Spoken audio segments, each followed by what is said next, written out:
Hey guys, what a beautiful April day. It is Friday, Good Friday. Happy Easter weekend if you celebrate Easter.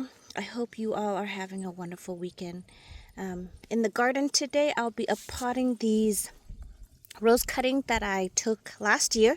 They've been in this pot until now, and I think it is time for them to be potted up in their own pot, and then eventually they will go out into the ground.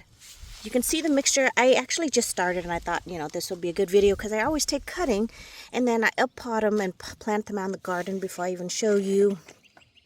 But basically in this mixture, the medium is mainly all perlite. You can see here, it's perlite, so it's very aerated. And cuttings don't really need any kind of nutrients. They just need a medium to grab onto. And then there's a little bit of topsoil that is old. So I just combine it all in there. And you can see it's very light and airy and loose. So that way the roots will, the bottom of the cutting can breathe. And then, start to develop the callus. And then from the callus, they will eventually have roots. This is one I just literally potted up, and in order to get it out of the pot, I kind of shake it out a little bit. You can see here, this is just matted, and it's hard to do this one-handed, so eventually I'll put it on the stand. But you can see at the bottom, those are all the roots from all the cutting. Like this one here, which actually has a flower on it. You can see here, it's developing roots, and I kind of need two hands to do this, but see, it's got roots here. And it has a flower. That's so pretty, so beautiful. And when you do a cutting and you root it, if it starts to flower, it's very hard to do this, but most likely you'll want to pinch it off so that instead of putting all of its nutrients into flowering, it can continue its root development. See how it callus over? I wound it when I stuck it into the pot last year. And from there, and from where the cutting, you can see right there, this is where the callus is. Kind of like us humans, when we get injured, we develop a callus over it so we can heal. And then once it's done healing, it sends out roots. So, not us and human send out root, but you know what I mean. In the plants, it will send out roots. So here's another one here. So I've got another one. Now, mainly all of these are knockout roses. They're the really pretty knockout roses that I have in the garden. I have tried to root other ones, and success rate for the other roses are a little bit harder. Knockout roses, for some reason, they root very readily. But the other ones, I probably get a 30% rate. So it's not high, but I'll take it, one out of every so often. If I can get that, that's great. So here's another one. And it looks like I've got some pots ready with medium. I'm just using in, basically this is just raised bed in ground soil. Now you can use whatever medium you want to when you're uppotting them, but they will need some kind of nutrients now that they have roots and are developing. Before, when they don't have roots, you don't need any kind of nutrients for them, but now that they develop, you need to put them in something that they can have good medium to grow, and make sure that it's still well draining because they're still susceptible to root rot. I am using this Miracle-Gro Organic Choice because it was on sale at Sam's Club and we bought it in bulk buy, you can see here. And this is mainly to go in my raised bed, but I needed good soil, I guess, in these pots for these cuttings, so I'm also using them. Use what you have. Don't spend a lot of money. I know that gardening can get really expensive, so I recommend use what you have or make your own mixture. So I'm going to put the camera down and just basically uproot this whole thing, and then we'll get it potted.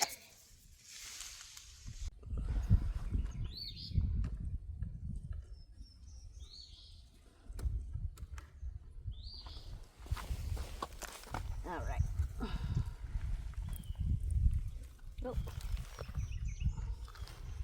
See how loosely and fine it is? It kind of crumbles apart, and that's really what you need for most cuttings. They need to be well drained so they don't get waterlogged. You can see here,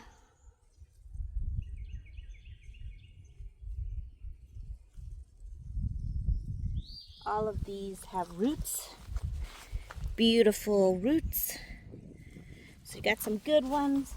Looks like I had one that did not take, and you can see when it didn't take, it's aged and browned and yucky, and the stem down here is where it gets brown. That usually means it's too moist for them. So this one's probably one of the other roses.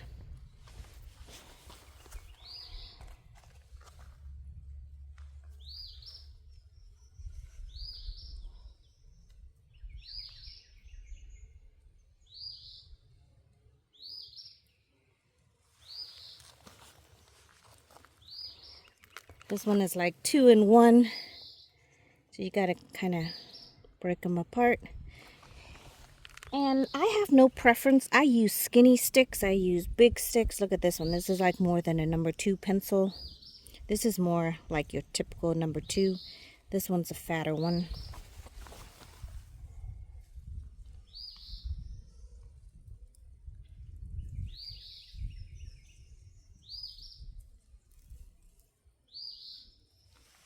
Here's another fat one versus the skinny one.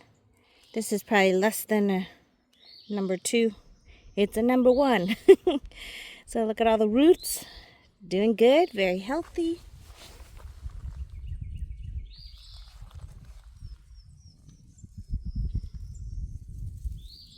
Wow, look at this fat one.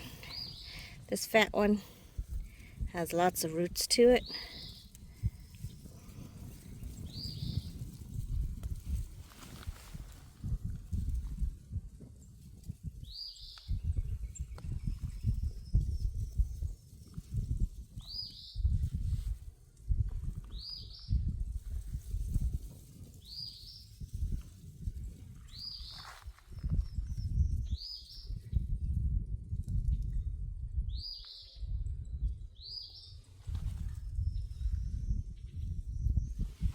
See, here's one that didn't take. You can see it's brown and aged out.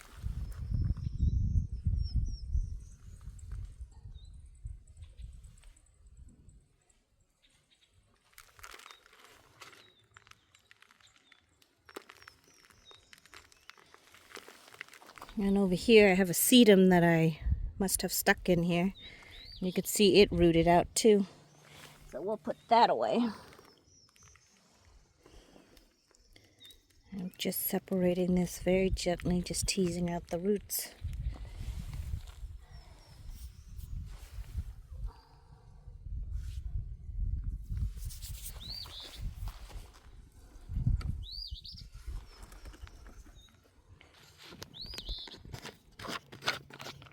All right, so once you tease them all out, let's see, I've got 1, 2, 3, 4, 5, 6, 7, 8, 9, 10, 11, 12, 13, 14, 15, 16, 17, 18, 19, 20, 21, 22, 23, 24, 25, 26, 27, 28, 29, 30, 31, 32 with the one in that pot. So technically you have 32 new rose plants that you now can up pot, and I bet you I may put them in the ground this year once they grow a little bit in the pot, because we've got the whole summer, or I'll leave them in the pot for next year and then put them in the ground. The only thing I don't like is leaving them through the winter, because my garden zone is 8A in Alabama, and it gets so humid that during the winter time it's more susceptible to root rot.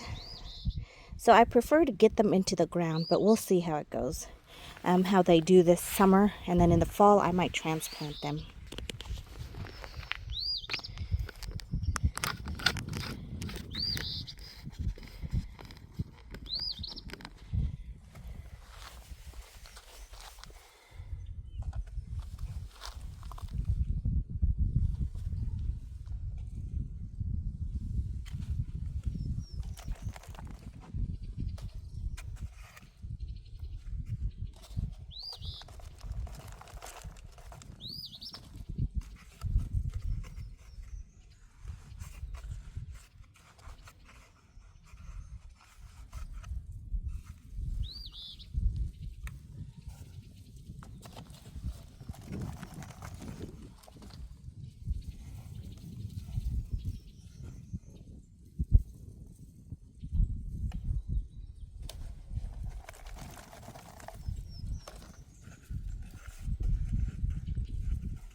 Alright everybody, so I put the medium soil back here so I can reuse it again. Basically, like I said, this is just old medium that I continuously use over and over since it doesn't need any nutrients in there. And then I'll take more cutting and I'll put it in there just to root the same way as I did. So here we are, about 30 plants into the ground. And there goes my pot from the wind. So now we're just going to water it in and then let it kind of grow. Oh, here's this one with the flower. I hate to do this, but it's better for the longevity. And I just pinched it off. You can see right there. If I had my pruners, I would just use my pruner. It would be a clean cut. But since I don't have it, I'm just pinching it off. Look at that beautiful, beautiful, rich pink color. It's like a fuchsia color almost. So beautiful. But so these are the, I think it's the Double Delight Knockout Roses. So you have the older variety, which is more like single petals. These ones have multiple petals on the flower, so they look fuller and richer. And eventually what I like to do is line the whole driveway with roses. My husband didn't think I'll be able to grow enough, but as you can see, 30, that's a pretty good amount. And I've already got some in the ground already rooted and ready to go. They're a little bit bigger, of course, than these single stick, but by fall time they should be fully bushed out, and then I'll be able to put them into the ground. The wind is starting to pick up. You can see over here I've got pots galore, and I finally potted up all my Japanese maple. They were in this ground over here, which we tilled and worked on, and this will be another garden bed over here. So we had to move all the Japanese maple and put them in a pot until we could figure out where exactly we want them to be placed. So it's just lots of gardening stuff. Beautiful, beautiful time to be out in the garden. I hope you all are having a great day, great Easter. Thank you so much for watching, and I will see you in the next video. Goodbye, everyone.